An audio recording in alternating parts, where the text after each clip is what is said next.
This episode contains discussions of death, cancer, and grief. Listen at your own discretion. It is Tuesday, the 11th of March, 2025. My name is Pigeon and this is my song of the day.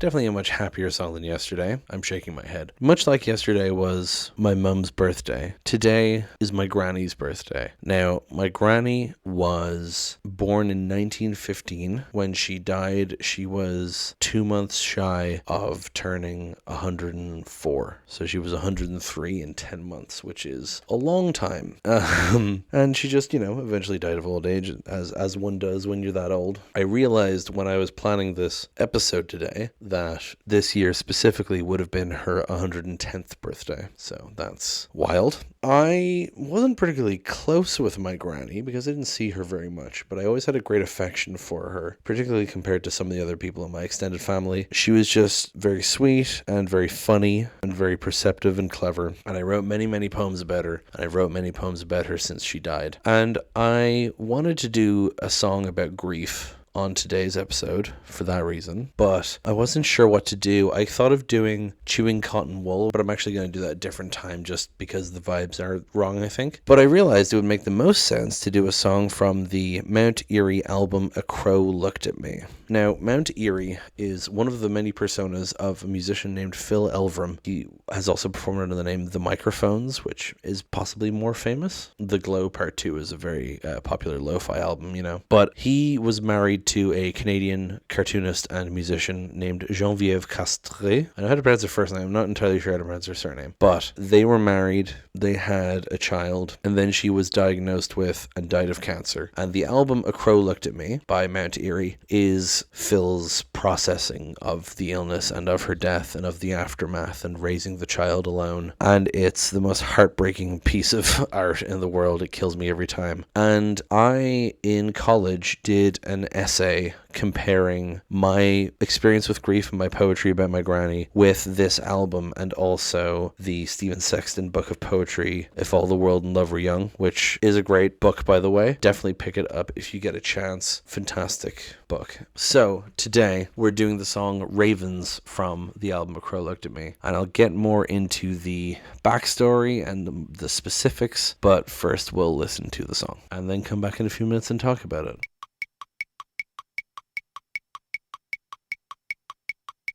And that was Ravens by Mount Eerie. Good Lord, that song still gets me. I remember the first time I heard this album, I was actually recommended it by a friend in college. We had to do a review of a piece of media. I reviewed Made in Abyss Season 1, of all things. But when we submitted them, we were asked to review each other's reviews, kind of go through them, give pointers. And one of my classmates did a review of this album, and that's how I found out about it. And then I listened to it, and it destroyed me, as it tends to do. But I specifically remember that while I enjoyed the first few songs as much as one can enjoy them, it was this song that got me. Now that might be partially because it's the longest song, it gives a lot of context for things, but it was the specific moment where he references the first track again, because the first track is called Real Death, and it introduces the recurring phrase of the album of death is real. In fact, originally the album was going to be titled Death is Real, and that line is referenced a few times, referenced in Real Death, it's referenced in My Chasm, but here when he says, he mentions this thing about forgetting that she's dead, and then he goes, and then I remember death is real. That's when the album just punched me in the stomach and I started crying the first time I listened to it. So that's fun. Yeah, so I think I'll just give you the additional context as we go through it, because you kind of explain some things, but I'll explain some others. So in October 2015, I was out in the yard. I just finished splitting up the scrap 2x4s into kindling, glanced up at the half moon, pink chill refinery cloud light. Two big black birds flew over, their wings whooshing and low. Two ravens, but only two. Their black feathers tinted in the sunset. I knew these birds were omens, but of what I wasn't sure. They were flying out toward the island where we hoped to move. So Geneviève died in 2016, and this starts in October 2015 when she would have been already sick, but obviously still alive. He's out in the yard, he's splitting up wood for kindling. He glanced up at the half moon, pink chill refinery cloud light. This is most likely referring to the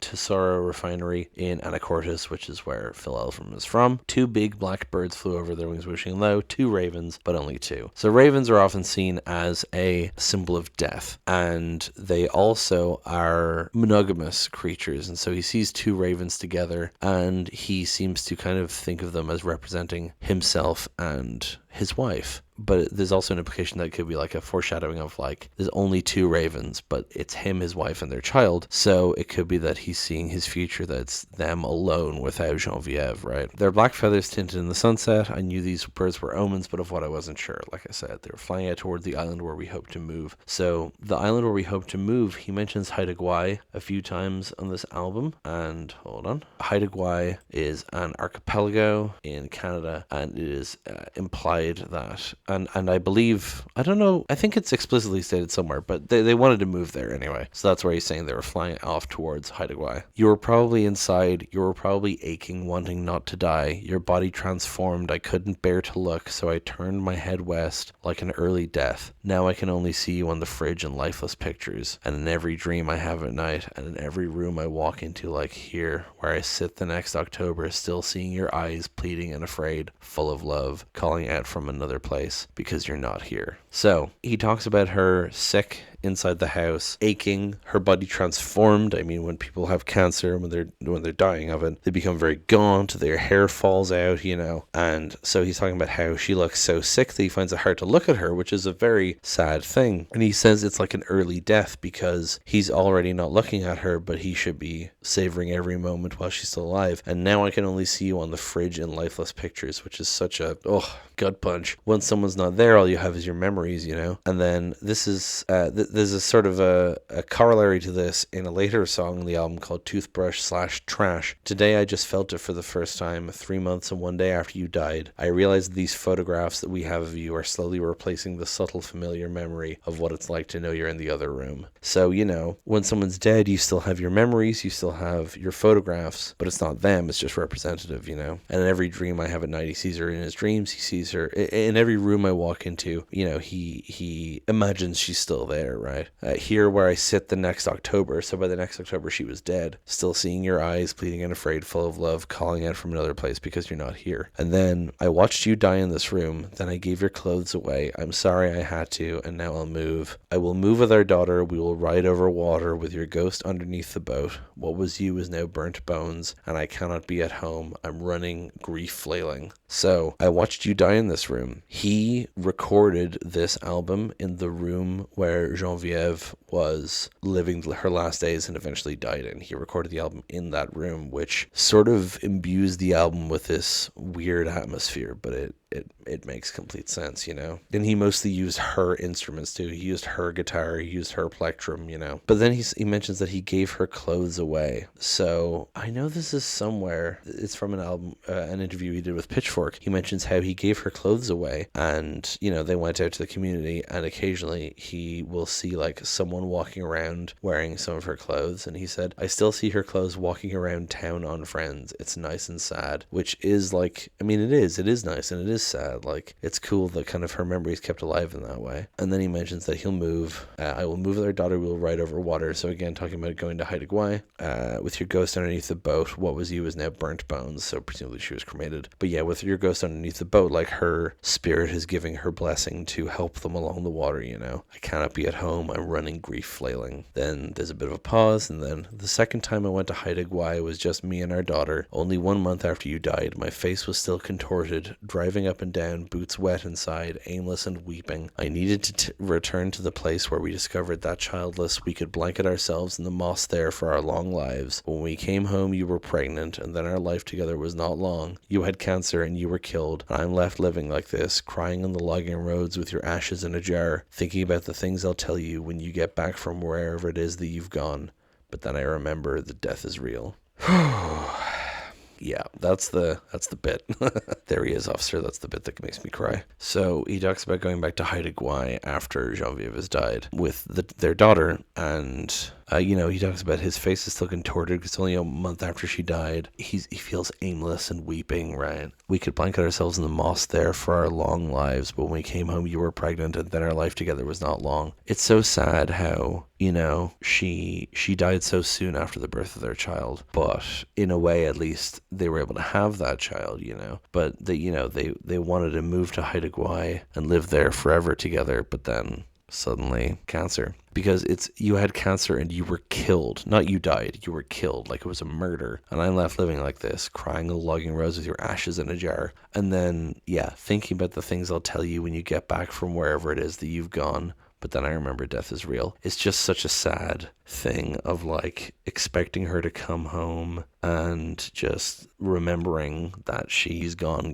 right? Death is real. It's not something you dreamed, right? And I'm still here in Masset. It's August 12th, 2016. You've been dead for 1 month and 3 days, and we are sleeping in the forest. There is sand still in the blankets from the beach where we released you from the jar. When we wake up, all the clothes that we left out are cold and damp just from the air permeating. The ground opens up, surrounded by growth. Nurse logs with layers of moss and life, young cedars, the sound of water, thick salal, godlike huckleberries. The ground absorbs and remakes whatever falls. Nothing dies here, but here is where I came to grieve, to dive into it with you, with your absence, but I keep picking you berries. So, Masset is a place in Haida Gwaii, and he mentions the specific date is October 12th. He mentions the specific date. It's August 12th, 2016. You've been dead for 1 month and 3 days. We are sleeping in the forest, as in him and his daughter. There's still sand in the blankets from the beach where we released you from the jar. It's so soon afterwards they still have like physical remnants of these things, When we wake up, all the clothes we left out are cold and damp just from the air permeating. The ground opens up, surrounded by growth. So this place is full of lush vegetation. He mentions moss and life, young cedars, the sound of water, thick salal. Salal is a plant in Haida Gwaii that I'm not particularly familiar with. And godlike huckleberries. The ground absorbs and remakes whatever falls. Nothing dies here. So, he's talking about regrowth of plants, which is unfortunately not like humans. Humans don't. Humans do die, right? But here's where I came to grieve, to dive into it with you with your absence. But I keep picking you berries. So much like the denial early on where he wants to tell her things, talks about how he's come here to accept this and to move on, but he still keeps picking her berries as if she's going to get them. And it's just, oh God, it's so fucking sad. I would, if this were a longer show, I would maybe talk about other songs in the album, particularly Crow, the final song.